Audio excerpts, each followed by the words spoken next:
All right. Hello, everybody. I decided to just pop on and do a little mini Q&A.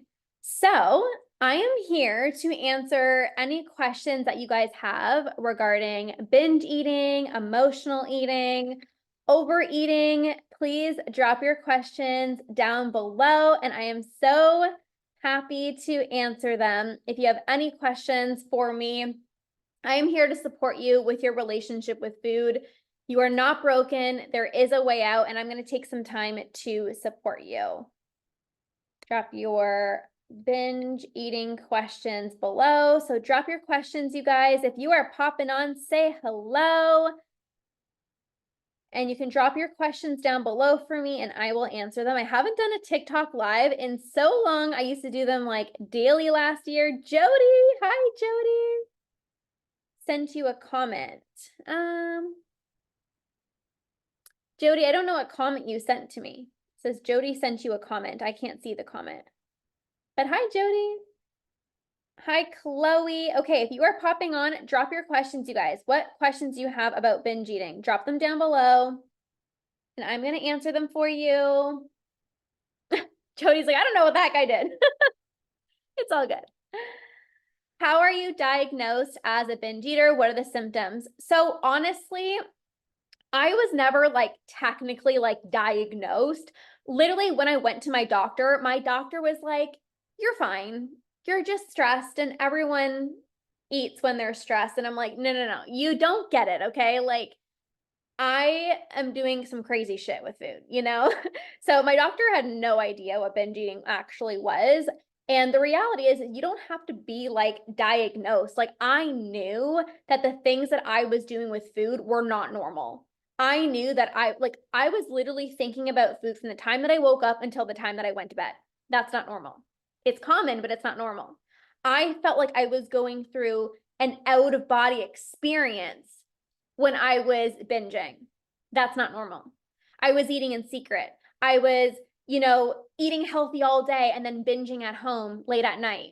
I would, eat super healthy in front of my friends, and then I would come home and I would just binge. Right. So it's the secret eating, the obsession, the constant food thoughts, the out of body experience. You don't need to be diagnosed to know that that's an unhealthy relationship with food. So that's what I would say.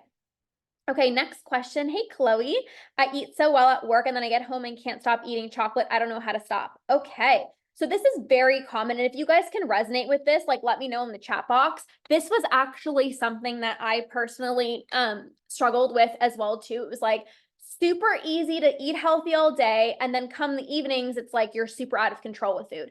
And this happens for a few different reasons. And I don't know your exact situation, but I'm just going to speak out of experience and with some of the clients that I work with. So, number one, you might be packing your lunch and only packing healthy food, which is great. But at the same time, it's backfiring because I remember back in 2018, when I was packing my lunch to go to work, I would only pack healthy foods because I would never allow myself to like pack like chocolate or sweets because I'm like, no, I need to eat healthy today. And that was like restriction, right? That's restriction. So if you're eating healthy, which is good if you enjoy it, but if you are depriving yourself or you are dismissing your cravings, then of course those cravings are going to intensify and build up over time, and they're going to turn into urges late at night. So you can't stop eating chocolate late at night because you're simply not allowing yourself to have it during the day. I remember like I was honestly like so terrified to have I was so terrified to have like chocolate during the day. I'm like, this is so wrong. This is bad. And it's like, you're going to stop binging on chocolate in the evenings when you stop trying to be super perfect with your food during the day. And again, there's nothing wrong with eating healthy. Like, that's amazing, right? Like, I love eating healthy, but there's a big difference between like, I'm packing my lunch and I can only eat these foods versus I enjoy eating healthy and I'm also going to have some chocolate, or I'm also going to have this, and actually still honoring your cravings. That's going to prevent binges from happening in the evening. And if you guys are struggling with nighttime binging, I actually have an entire program. It's called Break the Late Night Binge, that's starting on Thursday. And I created this because I used to struggle so much with nighttime binging. Like I would eat super healthy all day when I was at work. And as soon as I would come home, I would binge. Like it didn't even matter if I was hungry, if I was full.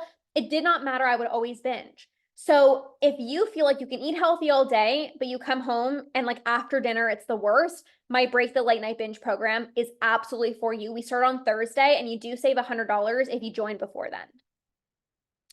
I also have PCOS, so I get intense cravings. Yes, I have clients that also have PCOS as well too. And, the reality is it's like, again, cravings are not bad. You guys, there is a difference between cravings and urges. A lot of the times when you fear cravings, that's what actually causes you to binge. So you have a craving, let's say for something sweet, and you're like, I shouldn't eat this. This is bad. But then that craving doesn't just go away. That craving builds up. And the next thing you know, you're binging on an entire chocolate bar, which it would have been so much better if you just had a piece of chocolate, right? If you just had some chocolate and then you moved on with your day. But we've been told, don't do that. Like, cravings are bad. You shouldn't be eating chocolate or you shouldn't be doing this. And then that just causes binges to happen. So what other questions do you guys have below? Somebody says, who can we go to for help? Hi, hello, me. You guys can message me on my Instagram if you are open to support and coaching. I'm more than happy to share with you guys different ways that I can support you guys with binge eating. How to stop in the middle of a binge. Okay, so honestly, my biggest thing is you could create a pattern interrupt, and I'll explain that in a second. But what's actually so much easier is preventing a binge from happening. Because I don't know about you guys, but the reality is once you're in a binge, it feels like you can't stop. Like once you're in a binge, it feels like literally somebody is taking over your body and doing things with food, and it does not feel like you. You feel me? Let me know if you guys can resonate with that. You're like, I try to stop. I know that intellectually, I know that I'm full, and my body's like, keep on going. So it's actually going to be so much easier for you to not feel that urge than start and then try to stop. Now, you could create a pattern interrupt. So let's say in the middle of a binge, you could create a pattern interrupt where you either start shaking, right? You go to the bathroom, you splash cold water on your face, you do some breathing exercises. But the reality is once you're in the binge, you're not going to want to stop. Like that's just straight up facts. Like you're not going to want to stop. So what I help my clients with is I help my clients prevent urges from happening. And then it becomes so much easier for them to not give in. Because once you don't feel this urge, you don't feel this pull to go into your pantry, it's going to be so much easier for you to not give in. I want to lose weight, so I eat normal 2 to 3 weeks, then I start binging like crazy. Okay, so you need to stop focusing on weight loss. Now, this does not mean you can't lose weight. So the clients that come to me, they come to me to stop their binging.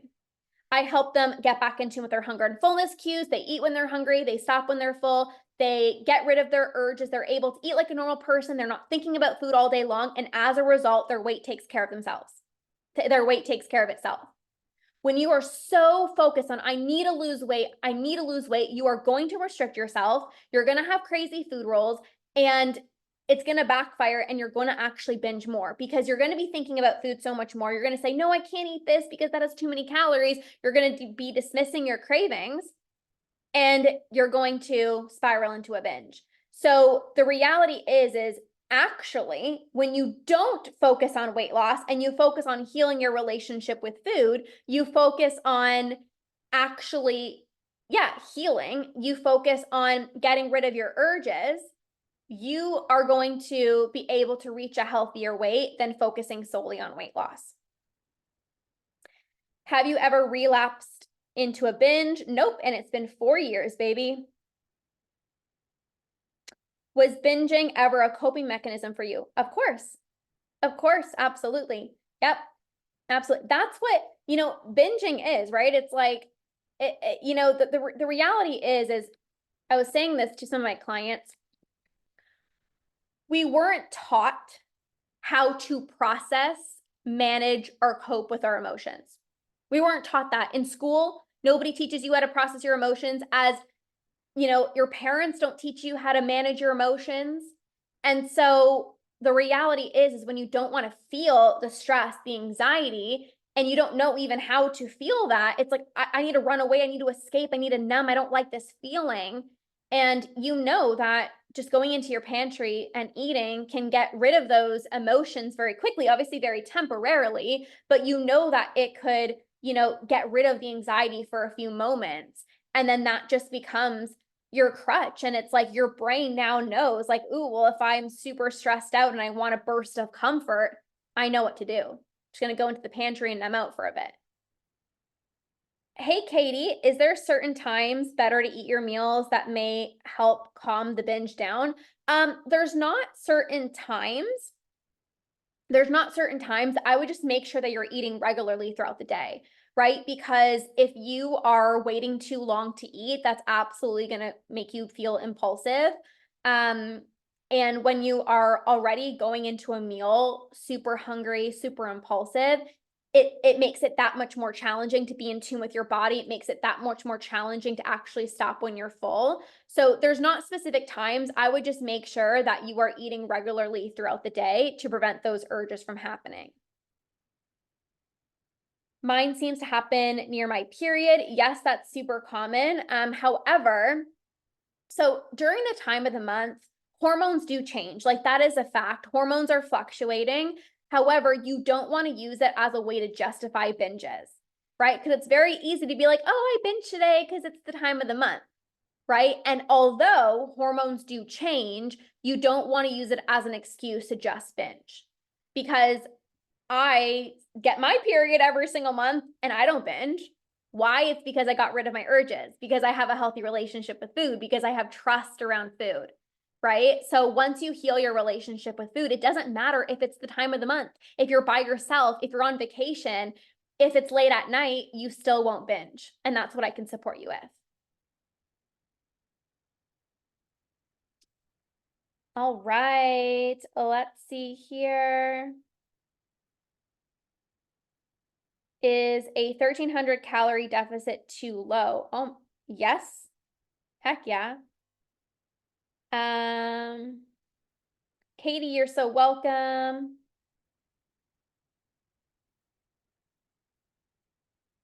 So Alyssa said I only binge before bed after eating 4 or 5 balanced meals. So Alyssa, join Break the Late Night Binge. Literally, if any of you guys are struggling with nighttime eating, you need to join my program, Break the Late Night Binge. Go to my profile right now, the link in my bio, and sign up because you save $100 if you join before Thursday. I literally created this program because for me, I used to eat regular meals. I had my 4 or 5 meals, and no matter what, it's like I would come home and I would binge, even though I was full. And I recognized that there were certain things that I could be doing first thing in the morning. I'm going to teach you brain-based tools first thing in the morning to help you become less impulsive with food. There are certain things that you can actually do during the day. There are certain food combinations I'm going to teach you that will actually help you have no desire to binge. You can effortlessly stop when you're full, and you literally won't even have the desire to binge late at night anymore. And if you do want a snack in the evening, I'm going to teach you how to be able to have a snack, a decent sized portion, and move on with your night without binging. So if you guys are struggling with nighttime binging, go to my profile and sign up for Break the Late Night Binge. We're starting on Thursday, and this is literally going to help you completely end your nighttime binge eating, emotional eating, boredom snacking, whether you are binging, whether you're just like snacking and you're like, I'm not even hungry, you're just like watching TV and you feel like your hands always need to be doing something. This program is going to be for you. Okay, what other questions do we have?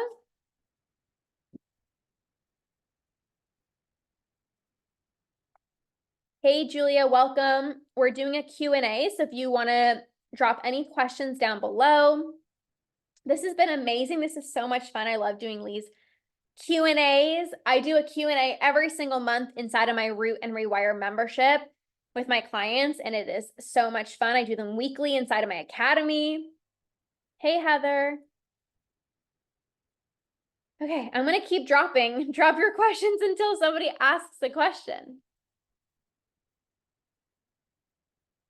Anyone else have questions for me regarding binge eating, emotional eating, overeating, intuitive eating? I'm here to support you.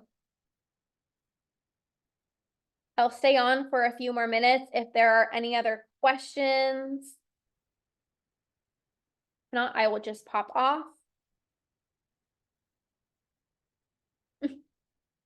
Probably all of you guys went to the link in my bio to join Break the Late Night Binge. That's why all of you guys left. That's so funny. All right, you guys. Hey, Andy. All right, well, I'm going to pop off. It doesn't look like anyone else is asking any more questions. I'm just going to post this one more time and see. Hey, Melissa, I'm doing a Q&A. If you have any questions for me for binge eating, I'm here to answer some questions. Hey, Tara. Hello, hello, hello. New here. Hey, Heather.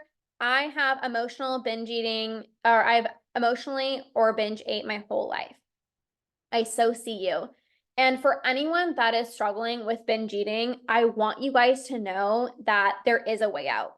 You know, and there is a decision that you need to make to say, like, I am done with this and I am no longer going to choose to make this a part of my story.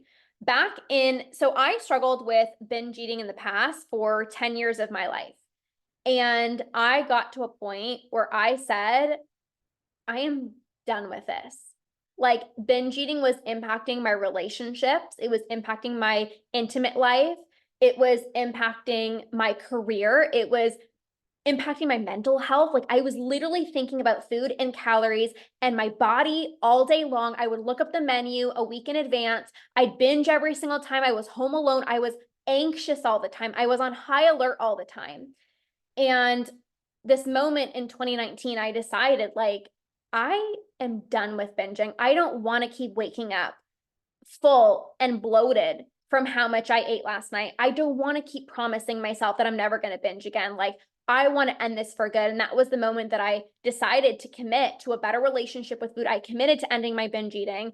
And here we are, 4 years binge free, because I decided to heal. I decided to say yes to myself. I decided to get the proper support, the proper tools to reprogram my brain. So, Heather, you are not alone. And it really is just deciding, like, this is not going to be part of my story anymore. Like, it doesn't matter if I binge for 5, 10, 15, 20, 30, 40, 50 plus years, like, there is a way out for you as well, too. Hey, Emma, we're doing a Q&A if you guys have any questions. Melissa, do you have a question for me? Hi, Diane. We're doing a little Q&A. I said I'm going to stop so many times, I don't even trust myself anymore. But this is the thing, you guys.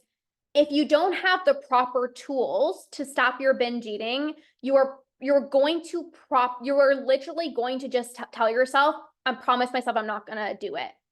I can't tell you how many times I promised myself I'm never going to binge again. But that's because I didn't know what else to do except, like, fingers crossed, I hope I don't binge. But once I actually learned how to become less impulsive with food, I learned how to eat when I'm hungry and stop when I'm full. I learned how to trust myself to eat chocolate without binging was the moment that I stopped my binging. So when you have, this is why, you guys, I have my programs. I teach you all the tools. I have the community so you can really feel less alone. You don't have to promise yourself anymore. You don't have to rely on willpower or motivation. Ending binge eating is not about trying harder. Ending binge eating is not about having more motivation or more willpower. You need to learn how to practice not giving into your urges, because binging is a habit. Every single time you feel the urge to binge and you give in, you're further ingraining this habit into your brain. And the more times you can practice not giving into your urges, then you're going to eventually rewire your brain out of these habitual cycles. What steps did you take initially? So, Heather, you can message me on my Instagram. If any of you guys are interested in getting support and coaching, and you're like, I'm so done with dieting, I'm ready to stop my binge eating, I want to eat normally, I want to stop thinking about food all day long, I want to stop my nighttime binging, I just want to eat normally, then you can message me on my Instagram. Heather, you can just message me on my Instagram and I can share some different ways that I can support you. There's also options in the link in my bio as well, too. How did you regulate the energy around trigger foods? So when it comes to, somebody just joined Break the Late Night Binge. I'm so excited. Oh my God, this is amazing. I love when somebody joins. If you just joined, comment down below. Oh my God, this is amazing. When somebody joins on the live stream, it just makes me so happy. Oh, I can't wait to celebrate you. We start on Thursday. It's going to be so freaking amazing. Okay, back to this. You guys, if you're a client of mine, like I just get so excited when I get to support you. Like it just makes me so happy. So when it comes to trigger foods, what most people will do is most people will say, I don't trust myself around chocolate, so I'm going to keep chocolate out of the house. But that doesn't actually help you make peace with trigger foods. Keeping trigger foods out of the house does not make that food less triggering. It makes it more triggering. So to actually make peace with that trigger food, you got to expose yourself to that trigger food. But this does not mean go to the grocery store and, oh, Alyssa just joined. Welcome, Alyssa, to Break the Late Night Binge. Oh, she just came on. Alyssa. Hi, Alyssa. I just saw you join Break the Late Night Binge. I'm so excited. Congratulations. You're amazing. That is an action taker right there. She's going to stop her nighttime binging, and I'm so freaking excited. I need it. God, I love it. I love it. Alyssa, you're amazing. Okay. So if you are having trouble around chocolate and you never allow yourself to have chocolate, chocolate is always going to be triggering for you. I like to use this example of like a friendship, right? If you never spend time with a friend, how can you trust them? You can't. The more time you spend with a friend, the more you're going to trust them. So if you want to take trigger foods off of a pedestal, if you want trigger foods to become less triggering for you, you need to actually expose yourself to that trigger. But this does not mean go to the grocery store and go buy chips, chocolate cake, ice cream. No. But what I actually mean is when you're craving it, if you're wanting like, oh, I really want some chocolate, allow yourself to have chocolate. That's actually going to take that food off of a pedestal the more you expose yourself to these triggers. Okay. I'm at work, pack healthy lunches, but come 3:30 when I'm off, I'm hungry and I binge. So this is like what I was just saying before this. When you are at work and you're packing healthy lunches, that's great. But then you're going to actually, once you're off work, it's like, what do I actually want? Can you guys relate to that? You're like, okay, I'm going to pack all these healthy meals and you might enjoy that. But then it's like, okay, what do I actually want? What did I not allow myself to have? What did I not allow myself to pack that I actually now really want? And if you just allowed yourself, if you packed some of those foods that you tend to binge on and you have them during the day, you would stop binging at the 3:30 when you're off. Can you help pregnant women? Yes, I can. Just message me, Jade, on my Instagram. Hey, Marcy. Greetings from Italy. Hey, Kim. I'm using all the tools, not binging while on vacation. Heck freaking yes. Amazing. Okay. All right, you guys, I'm going to pop off. Again, congrats, Alyssa, for joining Break the Late Night Binge. We're starting on Thursday. So if you are somebody who can typically eat healthy all day, but then come the evenings, that's when you binge and you spiral out of control, my program, Break the Late Night Binge, is for you. We're starting on Thursday. I'm going to teach you my exact process for how to stop binging and emotionally eating late at night. So if you want to wake up full of energy and you want to actually go to bed feeling proud of yourself that you didn't turn to food when you were stressed, you didn't binge, this is truly the program for you. So I'm super excited. Cannot wait to support you guys. Again, go to the link in my bio right now. Join. You save $100 if you join before Thursday when we start. So I'm so excited. Cannot wait. Hi, Amber. First time here. Welcome. So happy you are here. Welcome, Amber. This is amazing. All right, you guys. I love you guys. Have the best day ever. I'm here for you. You're not alone. There is a way out. I've not only stopped my binging myself, but I've helped hundreds of clients. So if you guys are interested in support, please message me on my Instagram. I can share the different programs I have, the different ways that I can support you. in conquering binge eating sustainably. So I love you guys. Have the best day ever, and we'll see you guys soon. Bye.